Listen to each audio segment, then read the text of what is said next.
Have you ever been blessed to hear the tragedy of the Papa Smurf rebellion? Oh, I suppose you haven't. Well, let's turn the clocks back to when minions had full control of the world. The Minion Empire reigned unrivaled, and the discovery of the coal mines really helped the Minion Empire be able to expand their influence, till they hit a little bit of a roadblock. They had no men for the coal mines. They had two options. You either use the men that you have and risk the security of your empire, or you use the citizens of your country and pay them very little amounts. They chose to make the citizens work in the mines. Those people were the Ewoks and the Smurfs, two largest groups of people in the empire. The citizens were outraged.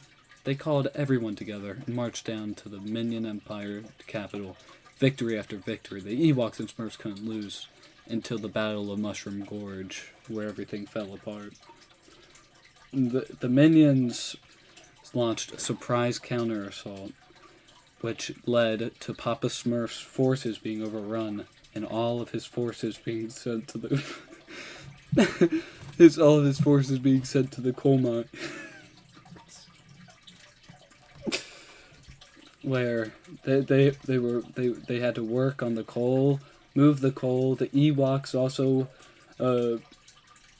got captured. You know, then the minions marched down to the Smurfs' homeland, burnt it, destroyed it. The remaining Smurfs had to either A, surrender, or B, retreat.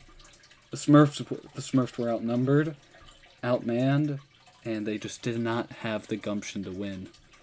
Until one of the minion troopers decided that enough's enough. We're gonna help the Smurfs escape. The Smurfs escaped, were able to take back their land, and oh baby, the war really escalated then. I mean, there was no surrender, there was no defeat. The Smurfs were full force. They were going all out. They couldn't be stopped, they couldn't be beaten. Until the wedding that changed everything.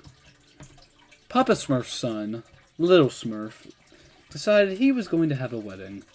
A wedding where he married a woman, like most weddings go. And everything's going great until two Smurfs that were getting paid by minion troopers decided to kill the couple. Papa Smurf's son, who was heir to the throne, and the wife, who was carrying the son of Papa Smurf's son. Huge devastation. Papa Smurf, in a fit of rage, freed the Ewoks. The Ewoks marched to the capital, and this is where all heck broke loose. Catapults, everything, anything they had, they launched. And, oh, it was a bloody battle. The Smurfs ended up getting overran. Ewok's homeland invaded by the minions. The minions had full control now. The Smurfs were being gripped by their throats. They could feel their life being sucked out from them each day. The minions had no slowing. The minions had nothing to lose and everything to gain. The Smurfs faced difficult choices, whether to surrender, but Papa Smurf always believed that they could make a difference. So he led a small force of Smurfs against the minions to take the capital, and they succeeded. The rest of the minions gathered at the Ewok capital, launched a counter-assault, and ended up taking the country back. The Smurfs were forced to run. Nowhere to go. They ran to the wall. But there was no wall. They thought there was a wall, but there wasn't a wall. So, what did they do instead? They decided that we can't surrender. Surrender means defeat to all of us. So, they gathered a massive counter-assault. Papa Smurf led everyone, Ewoks, Smurfs, everyone, against the minions. The minions fell. The Minion Empire done.